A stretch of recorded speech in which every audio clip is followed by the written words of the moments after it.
আসসালামু আলাইকুম রহমতুল্লাহি আবরকাতুহু। প্রিয় দিনী ভাই ও বোনেরা, নবম পর্বের প্রথম খণ্ডে জেনেছি হামজা রাদিয়াল্লাহু আনহুর ইসলাম গ্রহণের ইতিহাস। আজকের এই ভিডিওতে জানব উমর রাদিয়াল্লাহু আনহু কিভাবে তিনি ইসলামে প্রবেশ করেছিলেন এবং আল্লাহ রসুলকে হত্যা করার জন্য কি পদক্ষেপ গ্রহণ করেছিলেন ইত্যাদি পর্যায়গুলি নিয়ে আরম্ভ করছি নবম পর্বের দ্বিতীয় খণ্ড। উমর রাদিয়াল্লাহু আনহু এর ইসলাম গ্রহণ। অন্যায় অত্যাচারের বিস্তৃতি পরিমণ্ডলে ঘন কৃষ্ণ মেঘমালার বুক চিরে আরও একটি জ্যোতিষ্মান বিদ্যুতের চমকে আরব গগন উদ্ভাসিত হয়ে উঠল। আরব জাহানের অন্যতম তেজস্বী পুরুষ উমর বিন খত্তাব ইসলাম ধর্ম গ্রহণ করলেন। তার ইসলাম গ্রহণের ঘটনা সংঘটিত হয় নবুয়ত ষষ্ঠ বর্ষে হামজা রাদিয়াল্লাহু আনহু এর ইসলাম গ্রহণের মাত্র 3 দিন পর। নবী করিম সাল্লাল্লাহু আলাইহি ওয়াসাল্লাম উমর রাদিয়াল্লাহু আনহু এর ইসলাম গ্রহণের জন্য আল্লাহর সমীপে প্রার্থনা করেছিলেন।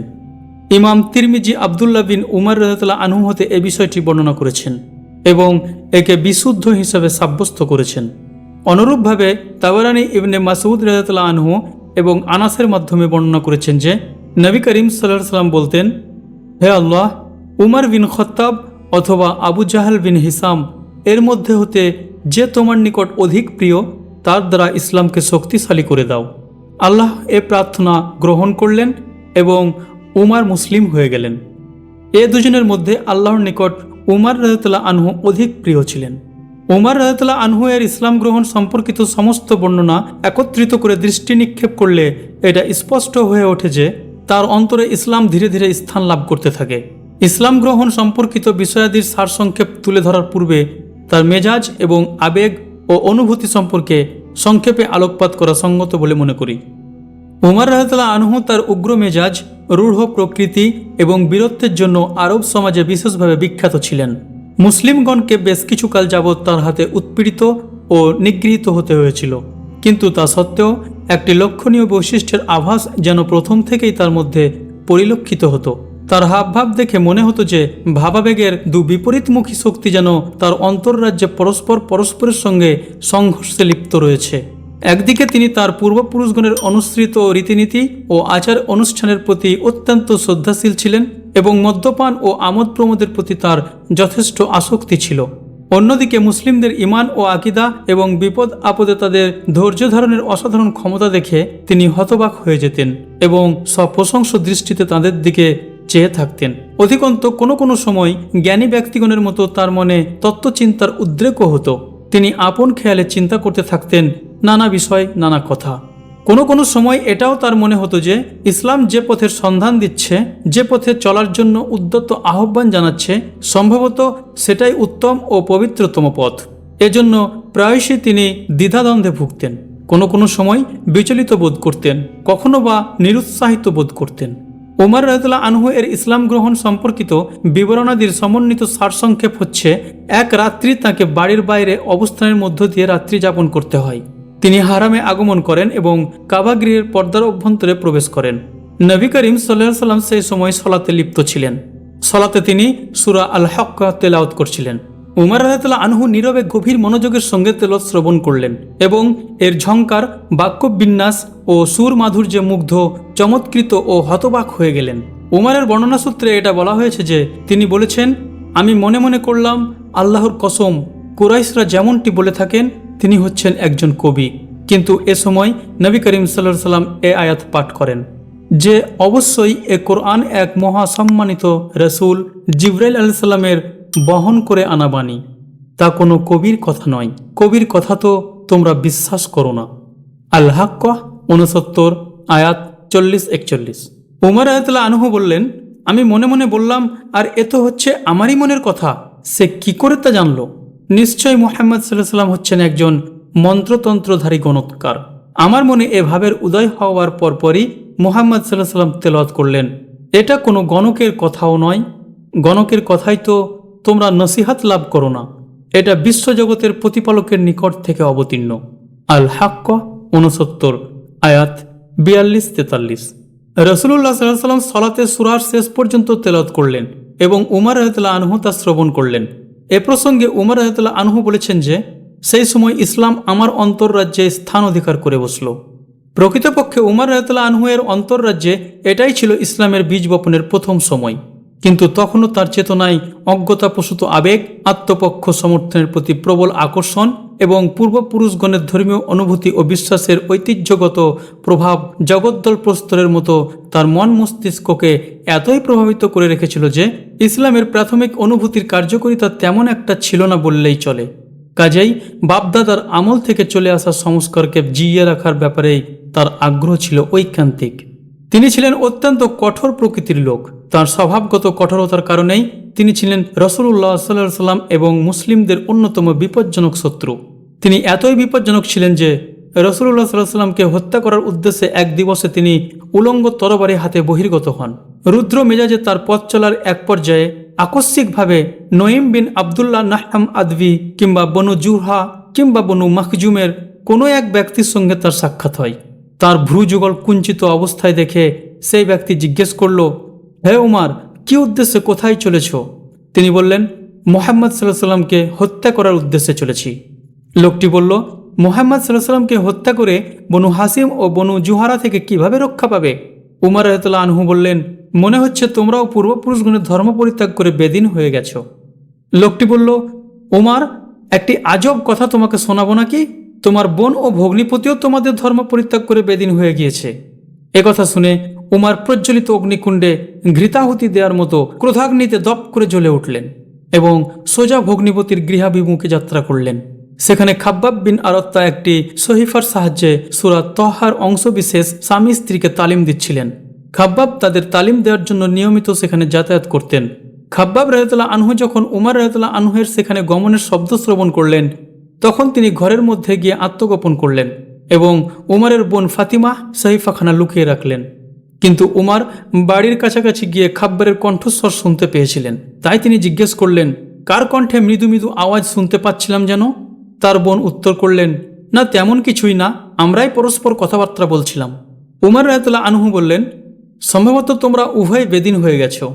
ভগ্নিপতি শাহিদ বললেন, আচ্ছা উমর, বলো তো, তোমাদের ধর্ম ছাড়া অন্য কোনো ধর্মে যদি সত্য থাকে তবে কি করণীয় হবে? একথা শোনা মাত্র উমর তেলে বেগুনে জ্বলে উঠে ভগ্নিপতিকে নির্মমভাবে প্রহার করতে শুরু করলেন। নিরুপায় ভগ্নী জোর করে ভ্রাতাকে স্বামী থেকে পৃথক করে দিলেন। এতে আরও ক্ষুব্ধ হয়ে উমর রাদিয়াল্লাহু আনহু তার বোনের গণ্ডদেশে এমন এক চপেটাঘাত করলেন যে সঙ্গে সঙ্গে তার মুখমণ্ডল রক্তাক্ত হয়ে গেল। ইবনে ইসহাকের বর্ণনায় আছে যে তিনি মাথায় আঘাতপ্রাপ্ত হয়েছিলেন। ভগ্নী ক্রোধ ও আবেগ জড়িত কণ্ঠে বললেন, উমর, তোমার ধর্ম ছাড়া অন্য ধর্ম যদি সত্য হয়, একথা বলে তিনি কালেমা শাহাদাত পাঠ করলেন। আমি সাক্ষ্য প্রদান করছি যে আল্লাহ ছাড়া সত্যিকারের কোনো উপাস্য নেই এবং মুহাম্মদ সাল্লাল্লাহু আলাইহি ওয়াসাল্লাম তার বান্দা ও রসুল। শাহাদাতের এ বাণী শ্রবণ করা মাত্র উমর রাদিয়াল্লাহু আনহু এর ভাবান্তর শুরু হয়ে গেল। তিনি তার বোনের রক্তাক্ত মুখমণ্ডল দেখে লজ্জিত হলেন। তারপর তিনি বোনকে সম্বোধন করে দয়াদ্র কণ্ঠে বললেন, তোমাদের নিকট যে বইখানা আছে তা আমাকে একবার পড়তে দাও না দেখি। বোন বললেন, তুমি অপবিত্র রয়েছ। অপবিত্র লোকের এটা স্পর্শ করা চলে না। শুধুমাত্র পবিত্র লোকেরাই এই বই স্পর্শ করতে পারবে। তুমি গোসল করে এসো, তবেই বই স্পর্শ করতে পারবে। উমর গোসল করে পাক সাফ হলেন। তারপর সহিফাখানা হাতে নিলেন এবং বিসমিল্লাহির রহমানির রহিম পড়লেন। বলতে লাগলেন, এ তো বড়ই পবিত্র নাম। তারপর সূরা তহা হতে পাঠ করলেন, তহা, তোমাকে ক্লেশ দেওয়ার জন্য আমি তোমার প্রতি কোরআন নাজিল করিনি, বরং তা নাজিল করেছি কেবল সতর্কবাণী হিসাবে যে ভয় করে আল্লাহকে, যিনি পৃথিবী ও সুউচ্চ আকাশ সৃষ্টি করেছেন, তার নিকট হতে তা নাজিল হয়েছে। আরও সে দয়াময় সুপ্রতিষ্ঠিত আছেন। যা আকাশে আছে, যা জমিনে আছে, যা এ দুয়ের মাঝে আছে, আর যা ভূগর্ভে আছে, সব তাঁরই। যদি তুমি উচ্চ কণ্ঠে কথা বলো, তাহলে জেনে রেখো তিনি গুপ্ত ও তদপেক্ষাও গুপ্ত বিষয় জানেন। আল্লাহ, তিনি ব্যতীত সত্যিকারের কোনো ইলাহ নেই। সুন্দর নাম সমূহ তাঁরই। মুসার কাহিনী তোমার কাছে পৌঁছেছে কি? যখন সে আগুন দেখল মাদিয়ান থেকে মিশর যাওয়ার পথে, তখন সে তার পরিবারবর্গকে বলল, তোমরা এখানে অবস্থান করো, আমি আগুন দেখেছি। সম্ভবত আমি থেকে তোমাদের জন্য কিছু জ্বলন্ত আগুন আনতে পারবো কিংবা আগুনের নিকট পথের সন্ধান পাব। তারপর যখন সে আগুনের কাছে আসলো, তাকে ডাক দেয়া হলো, হে মুসা, বাস্তবে কি আমি তোমার প্রতিপালক? কাজেই তোমার জুতা খুলে ফেলো, তুমি পবিত্র তওবা উপত্যকায় আছো। আমি তোমাকে বেছে নিয়েছি, কাজেই তুমি মনোযোগ দিয়ে শুনো যা তোমার প্রতি ওহী করা হচ্ছে। প্রকৃতই আমি আল্লাহ, আমি ছাড়া সত্যিকারের কোনো ইলাহ নেই, কাজেই আমার ইবাদত করো আর আমাকে স্মরণ করার উদ্দেশ্যে সলাত কায়েম করো। তহা 20 আয়াত 1-14। বললেন, এটা তো বড়ই উত্তম এবং বড়ই সম্মানিত কথা, আমাকে মুহাম্মদ সাল্লাল্লাহু আলাইহি সাল্লামের সন্ধান বলো। উমরের একথা শুনে খাব্বাব রাদিয়াল্লাহু আনহু তার গোপনীয় অবস্থান থেকে বেরিয়ে এসে বললেন, উমর, সন্তুষ্ট হয়ে যাও। আমার আশা যে রাসূলুল্লাহ সাল্লাল্লাহু আলাইহি সাল্লাম বিগত বৃহস্পতিবার রাত্রে তোমার সম্পর্কে যে প্রার্থনা করেছিলেন, হে আল্লাহ, উমর বিন খত্তাব অথবা আবু জাহাল বিন হিসাম এর দ্বারা ইসলামকে শক্তিশালী করে দিন, তা কবুল হয়েছে। এ সময় রাসূলুল্লাহ সাল্লাল্লাহু আলাইহি সাল্লাম সাফা পর্বতের নিকটস্থ গৃহে অবস্থান করছিলেন। খাব্বাব রাদিয়াল্লাহু আনহু এর মুখ থেকে একথা শ্রবণের পর উমর রাদিয়াল্লাহু আনহু তার তরবারিখানা কোষে প্রবেশ করিয়ে নিয়ে সেই বাড়ির বহিরাঙ্গনে উপস্থিত হয়ে দরজায় করাঘাত করলেন। দরজার ফাঁক দিয়ে এক ব্যক্তি উঁকি দিয়ে দেখতে পেলেন যে কোষবদ্ধ তলোয়ার সহ উমর দণ্ডায়মান রয়েছেন। ঝটপট রাসূলুল্লাহ সাল্লাল্লাহু আলাইহি সাল্লামকে তা অবগত করানো হলো। উপস্থিত লোকজন যারা সেখানে উপস্থিত ছিলেন সকলেই সঙ্গে সঙ্গে কাছাকাছি অবস্থায় সঙ্গবদ্ধ হয়ে গেলেন। সকলের মধ্যে এ সন্ত্রস্ত ভাব লক্ষ্য করে হামজা রাদিয়াল্লাহু আনহু জিজ্ঞেস করলেন, কি ব্যাপার, কি এমন হয়েছে? লোকজনেরা উত্তর দিলেন, উমর বহিরাঙ্গনে দাঁড়িয়ে রয়েছেন। হামজা বললেন, ঠিক আছে, উমর এসেছে, দরজা খুলে দাও। যদি সে সদিচ্ছা নিয়ে আগমন করে থাকে তাহলে আমাদের তরফ থেকেও ইনশাআল্লাহ সদিচ্ছার কোনো অভাব হবে না, আর যদি সে কোনো খারাপ উদ্দেশ্য নিয়ে আগমন করে থাকে তাহলে আমরা তাকে তার তলোয়ার দ্বারাই খতম করব। এদিকে রাসূলুল্লাহ সাল্লাল্লাহু আলাইহি সাল্লাম গৃহাভ্যন্তরে অবস্থান করছিলেন এবং তার ওপর ওহী নাজিল হচ্ছিল। ওহী নাজিল সমাপ্ত হলে তিনি উমরের নিকট আগমন করলেন বৈঠক ঘরে। তিনি তার কাপড় এবং তরবারির কোষ ধরে শক্তভাবে টান দিয়ে বললেন, উমর, যেমনটি ওয়ালিদ বিন মুগিরার ওপর অবতীর্ণ হয়েছিল সেইরূপ আল্লাহর তরফ থেকে যতক্ষণ না তোমার উপর লাঞ্ছনা, অবমাননা এবং শিক্ষামূলক শাস্তি অবতীর্ণ না হচ্ছে ততক্ষণ কি তুমি পাপাচার থেকে বিরত হবে না? তারপর রাসূলুল্লাহ সাল্লাল্লাহু আলাইহি সাল্লাম আল্লাহর সমীপে দোয়া করলেন, হে সর্বশক্তিমান প্রভু, তোমার ইচ্ছে কিংবা অনিচ্ছাই হচ্ছে চূড়ান্ত। এ উমর বিন খত্তাবের দ্বারা ইসলামের শক্তি এবং সম্মান বৃদ্ধি করুন।